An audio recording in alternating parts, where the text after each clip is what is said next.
చంద్రబాబు నాయుడు గారు పోతూ పోతూ మాకు గిఫ్ట్ గా ఇచ్చింది ఏం తెలుసా? ఇన్ని లయబిలిటీస్.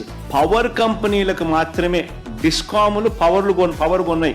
కొనిన ఆ కంపెనీలకు డబ్బులు ఇలా 21,541 కోట్ల రూపాయలు కరెంటు సప్లై చేసిన డబ్బులు ఇలా.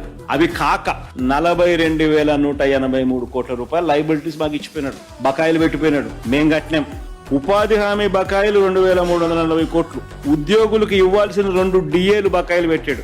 ఆరోగ్యశ్రీ బకాయిలు 680 కోట్లు, ఫీజు రీఇంబర్స్మెంట్ బకాయిలు 2,800 కోట్లు, రైతులకు ధాన్యం సేకరణ బకాయిలు 960 కోట్లు, విత్తన బకాయిలు 384 కోట్లు, క్రాప్ ఇన్సూరెన్స్ బకాయిలు 500 కోట్లు, చివరకు పిల్లలకు మధ్యాహ్న భోజనం వండే ఆయాలకు కూడా బకాయిలు, పిల్లలకు ఇచ్చే కోడిగుడ్లు అమౌంట్ కూడా బకాయిలు. చంద్రబాబు నాయుడు గారు బకాయిలు పెట్టినవన్నీ ఎక్కడెక్కడ ఏమేం పెట్టాడని చెప్పి ఒకసారి చూసుకుంటా పోతా ఉంటే ఏకంగా 42,183 కోట్ల రూపాయలు చంద్రబాబు నాయుడు మాకు గిఫ్ట్ గా బకాయిలు పెట్టి మాకు ఇచ్చిపోయినాడు.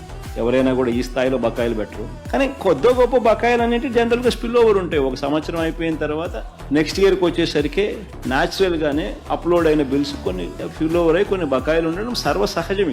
ఇది మామూలుగానే జరుగుతూ ఉంటుంది, మామూలుగానే క్లియర్ అవుతా పోతా ఉంటుంది.